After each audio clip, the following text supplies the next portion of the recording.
بسم الله الرحمن الرحيم. الحمد لله رب العالمين، والصلاة والسلام على أشرف الأنبياء والمرسلين نبينا محمد وعلى آله وصحبه أجمعين. أما بعد، قال الشيخ عبد العزيز آل الشيخ حفظه الله تعالى: أما الجنب فإنه لا يقرأ القرآن حتى يغتسل، لحديث علي رضي الله عنه أنه قال: كان النبي صلى الله عليه وسلم لا يحجبه عن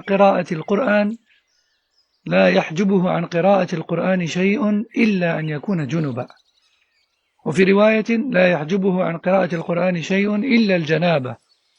وأحاديث هذا الباب يشد بعضها بعضا، وبهذا قال أكثر الفقهاء، حتى إن ابن عبد البر رحمه الله قال: وقد شذ داود عن الجماعة بإجازة قراءة القرآن للجنب.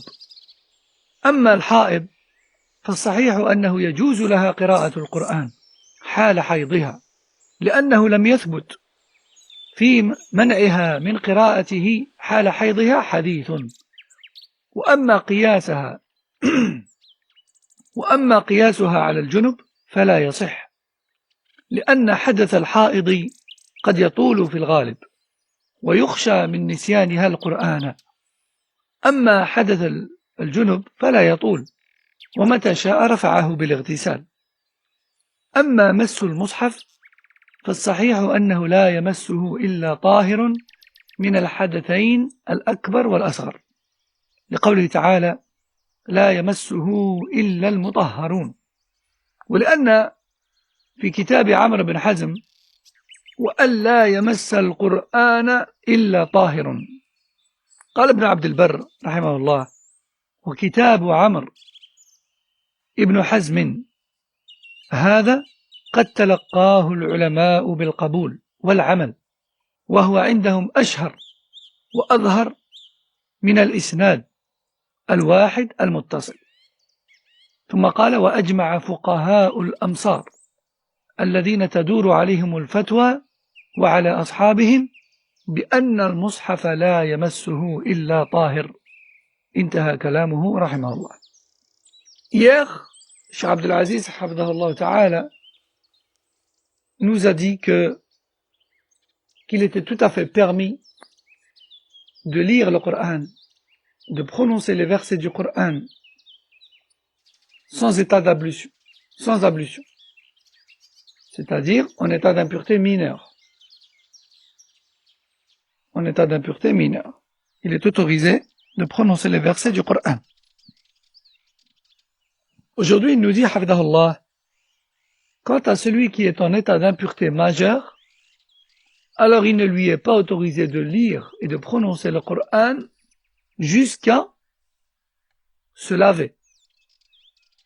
Et ce, en raison de la parole de Ali ibn Abi Talib, qu'Allah l'agrée.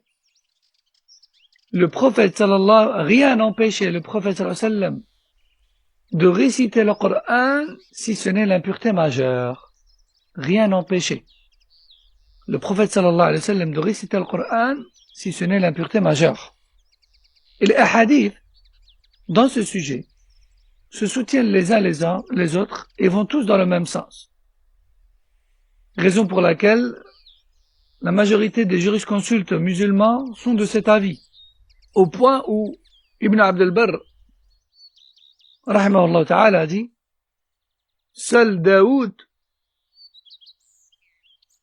a contrarié ou contredit la majorité des savants en autorisant la lecture du Coran en état d'impureté majeure. Fin de citation.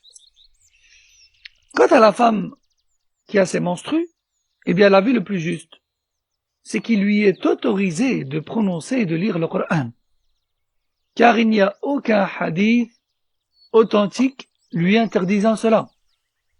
Quant au fait de la faire ressembler en cela à la personne qui est en état d'impureté majeure autre que les menstrues, eh bien cela n'est pas correct, car la femme ne décide pas comme elle veut d'avoir ses menstrues ou de ne plus les avoir. De plus, les menstrues peuvent tarder et elle peut risquer, durant cette période-là, d'oublier ce qu'elle connaît du Coran. Et quant à l'impureté majeure, autre que les règles, il est tout à fait permis d'en sortir par le ghusl. Donc les deux cas ne sont pas comparables. Donc je répète, l'avis le plus juste concernant la femme qui a ses menstrues est celui qui dit que elle peut tout à fait lire le Coran et prononcer le Coran. Toutefois qu'elle ne le touche pas, bien sûr. Quant au fait de toucher le mushaf, eh bien l'avis le plus juste, nous dit Cheikh Abdelaziz, c'est que cela n'est pas permis dans les deux états d'impureté, mineur et majeur. Dit autrement, il faut avoir fait ses ablutions. Il faut avoir fait le ghusl pour sortir de l'état d'impureté majeure. Ici, on a perdu ses ablutions. Après cela, il faut faire les ablutions pour pouvoir toucher le mushaf sans isolant entre la main et celui-ci. Et l'une des preuves de cet avis, c'est la parole d'Allah tabaraka wa ta'ala, ne le touche que les purifiés. Ne le touche que les purifiés. Et une autre preuve allant dans ce sens est cet écrit ou cette lettre que le prophète sallallahu alayhi wa sallam a envoyé aux musulmans du Yémen par l'intermédiaire de Amr ibn Hazm, dans laquelle il a énuméré bon nombre de règles de la religion et d'enseignements. Et parmi ces enseignements-là figurait sa parole, alayhi salatu salam, ne touche le Coran qu'une personne pure. Abu Amr, ou Abu Umar ibn Abd al-Barr, rahimahullah, a dit, cette lettre que le prophète sallallahu alayhi wa sallam a envoyée aux gens du Yémen par l'intermédiaire de Amr ibn Hazm a été acceptée et reconnue et appliquée par la majorité des savants. Par la majorité des savants. Il a également dit, rahimahullah, les savants du monde musulman tout entier, ou les jurisconsultes du monde musulman tout entier, sont unanimes sur le fait que le mushaf ne doit pas être touché sans purification. Fin de citation.